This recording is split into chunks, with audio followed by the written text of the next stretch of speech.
시청자 여러분, 일본의 고속도로를 타보신 적이 있으신가요? 안녕하세요. 일본의 코코 아저씨입니다. 오늘은 고속도로를 이용할 일이 있어 일본의 고속도로에 대해 이야기해보려고 합니다. 일본은 영토가 넓어 고속도로의 총 길이가 한국보다 길다고 합니다. 일반 도로의 길이도 마찬가지로 길고 도로 상태도 매우 깨끗하게 잘 관리되고 있습니다. 또한 지진이 자주 발생하는 만큼 고속도로의 터널과 교량은 내진 설계가 잘 되어 있고 유지보수도 철저하게 이루어지고 있습니다. 과속하는 차량도 많지 않아 고속도로에서의 사고 발생률도 낮은 편입니다. 그래서 도심의 일반 도로가 혼잡할 때 고속도로를 이용하면 더 빠르고 쾌적하게 목적지에 도달할 수 있습니다. 특히 도쿄 주변에는 많은 고속도로가 있습니다. 수도고속도로, 가이칸도로, 케노고속도로, 카네츠 고속도로, 도쿄안 아쿠아 고속도로, 토호쿠 고속도로, 토메이 고속도로, 조반고속도로, 조시네스 자동차도, 추오 자동차도, 히가시칸토 자동차도 등이 있죠. 이 밖에도 여러 고속도로가 있는데 셀 수가 없어서 표를 참고해주시면 감사하겠습니다.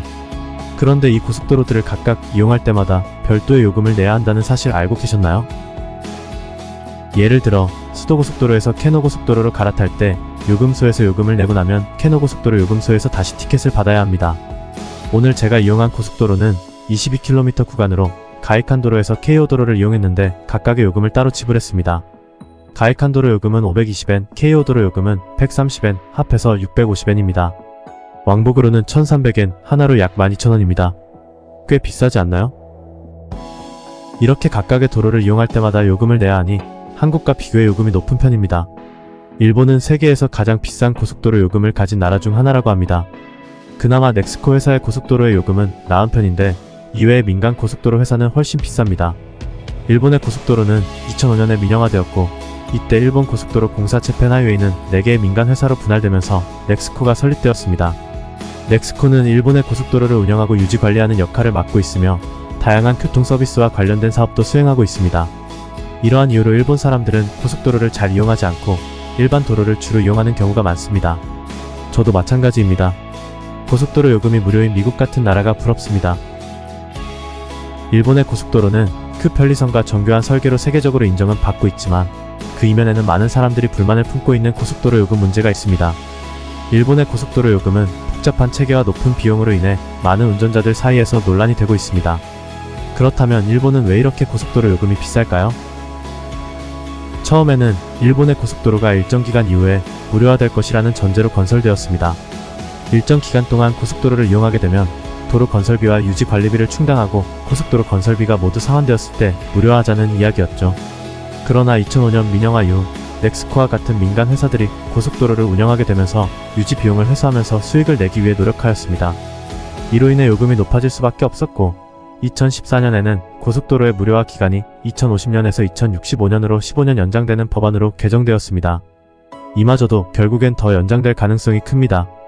또한 일본의 지형은 산이 많아 다양한 지형을 극복하고 고속도로망을 구축하기 위해서는 많은 다리와 터널이 필요합니다. 게다가 일본은 지진이 자주 발생하는 나라여서 고속도로의 교량과 터널은 강력한 내진 설계를 필요로 합니다. 이러한 이유로 고속도로의 건설비뿐만 아니라 유지 관리비도 상당히 많이 들기 때문에 요금이 비쌀 수밖에 없습니다. 일본은 섬나라로 고속도로가 전국 각지로 뻗어 있지만 이런 이유로 고속도로 요금은 세계 최고 수준이라고 할 수 있습니다. 예를 들어 도쿄에서 오사카까지 차로 이동하려면 500km 주행에 고속도로 요금은 편도 만엔 정도 합니다. 이는 일본 내에서 차량 이동을 비경제적으로 만들고 많은 사람들이 대중교통을 이용하도록 만드는 원인이 되기도 합니다. 또한 일본의 고속도로 요금 체계는 복잡하며 일반 운전자가 이해하기 어려운 구조로 되어 있습니다. 다양한 할인 프로그램이 존재하긴 하지만 이들 프로그램의 조건과 적용 방식이 매우 복잡해 실제로 혜택을 받기 어렵다는 비판이 있습니다. 특히 주말 할인이나 특정 시간대 할인을 적용받기 위해서는 세밀한 계획이 필요하며 이를 제대로 활용하지 못하면 높은 요금을 고스란히 지불해야 합니다. 이처럼 일본의 고속도로 요금은 지역 간 경제적 불균형을 초래할 수 있습니다.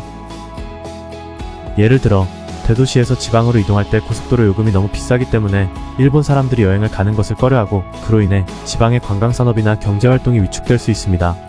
지방 경제를 활성화하기 위해 일부 구간에서 요금을 할인하는 제도가 도입되었지만 여전히 전체적인 요금 체계는 지역 간 불평등을 해소하기에는 부족한 실정입니다. 실제로 일본의 고속도로는 구간별로 운영회사가 다르기 때문에 한 번의 여행에서 여러 차례 각각의 회사의 요금을 지불해야 하는 경우가 자주 발생합니다. 이는 일본 내 도로망의 효율성을 떨어뜨리고 이용자들에게 불편을 주는 요소 중 하나로 꼽힙니다. 일본 정부는 이러한 비판에 대해 일부 요금 체계를 개선하려는 노력을 기울이고 있지만 근본적인 문제를 해결하기에는 여전히 부족한 상황입니다. 특히 고속도로 요금 수익의 일부가 도로 유지 및 보수에 사용되지 않고 다른 용도로 전용되는 경우도 있어 이에 대한 투명성 문제도 지속적으로 제기되고 있습니다. 결국 일본의 고속도로 요금은 그 편리성과는 별개로 많은 문제를 안고 있으며 이에 대한 개선 요구는 계속되고 있습니다. 일본 내에서 차량을 이용해 이동하려는 사람들에게 이러한 높은 요금은 큰 부담으로 작용하며 이로 인해 일본 내 이동의 자유와 경제활동이 제한될 수 있다는 우려가 커지고 있습니다. 따라서 일본의 고속도로 요금 체계는 보다 공정하고 합리적인 방향으로 개선될 필요가 있습니다. 일본에서 돈이 많으시다면 큰 문제가 없겠지만 그렇지 않다면 여러모로 살기에는 힘든 일본입니다. 하루빨리 민영화해서 공영화되기를 기대해봅니다. 그럼 이상으로 영상을 마치며 다음에 다시 찾아뵙겠습니다. 더 좋은 영상을 올리기 위해 댓글란에 시청자분들의 의견 부탁드립니다. 그리고 설명란에는 참고자료의 링크 올립니다. 감사합니다.